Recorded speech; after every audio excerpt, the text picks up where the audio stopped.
саламатсыңдар ма? Бүгінгі сабағымызды бастайық. Сыныпта оқушылар түгелміз бе?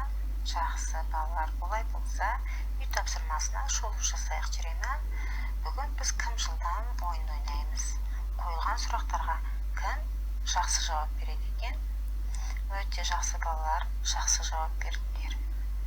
Келесі балалар, біз бір ән тыңдап ойымызды сергітейік.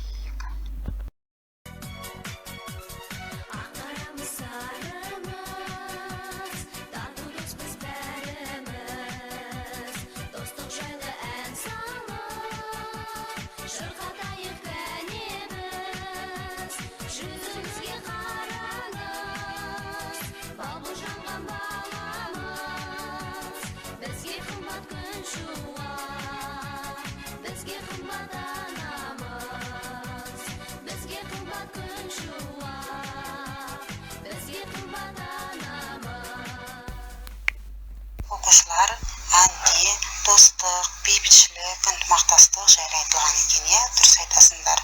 Ал балалар, біздің Қазақстанда қандай ұлттар, ұлыстар мекендейді? Олардың бір-бірінен айырмашылығы қандай? Жақсы балалар, өте керемет жауап бердіңдер. Олай болса, бүгінгі біздің сабағымыздың тақырыбы дүниежүзі халқының нәсілдік құрамы. Біздің сабағымыздың мақсаты дүниежүзі халқының нәсілдік құрамын және нәсілдер мен нәсіл аралық таралу аймақтарын анықтап үйренеді екенбіз. Балалар, енді бейнежазбаға зер салып тыңдайық. Нәсілдер деп тұқым қуалайтын сырт белгілері ұқсас адамдар тобын айтамыз. Нәсілдер үш топқа бөлінеді: европалықтар, монғолоидтар және негроидтар. Европалықтар бойлары ұзын, терісінің түсі сарғыш, қыр мұрынды болып келеді. Европалықтар негізінен Европа жерінде өмір сүрген, қазіргі уақытта барлық жерде кеңінен тараған. Келесі монғолоидтар Азия жерінде қоныстанған. Олардың сүйектері шығыңқы, орта бойлы, жалпақ мұрынды, көздері сығыңқы болып келеді. Қазіргі уақыттарда монғолоидтар жер шарының барлық жерінде өмір сүреді екен. Келесі негроидтар. Негроидтар негізгі тұрғылықты жері Африка, бірақ қазіргі уақытта барлық құрлықтарда өмір сүреді. Негроидтардың ерекшеліктері: шаштары бұйра, терісінің түсі қара, көздері үлкен, орта бойлы болып келеді. Оқушылар, нәсілдердің ерекшеліктерін түсіндіңдер ғой?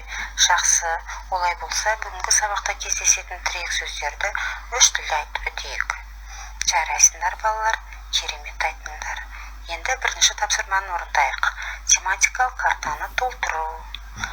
Бұл жердегі тапсырма нәсілдердің ерекшеліктеріне байланысты сәйкестігін анықтауымыз керек. Мысалы, көздері көк, европалық нәсілге жатады.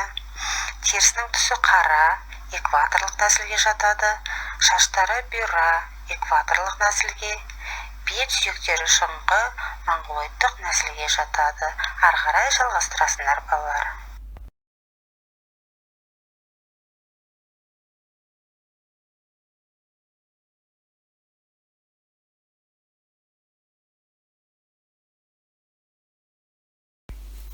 Жарайсыңдар оқушылар, өте керемет белсенді қатысып отырсыңдар.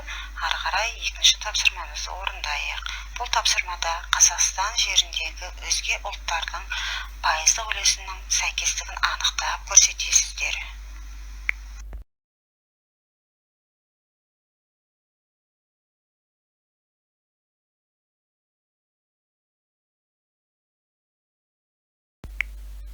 Оқушылар, Қазақстан жеріндегі өзге ұлттардың үлесін керемет орындап таптыңыздар. Рахмет.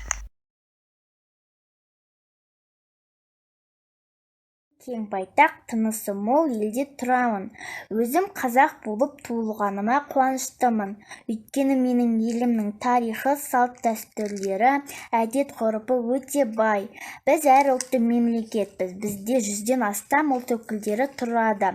Татар, өзбек, неміс, украиндер, орыстар, тағы басқа ұлт өкілдері бар. Біз ұлт өкілдерімен тату-тәтті тұрамыз.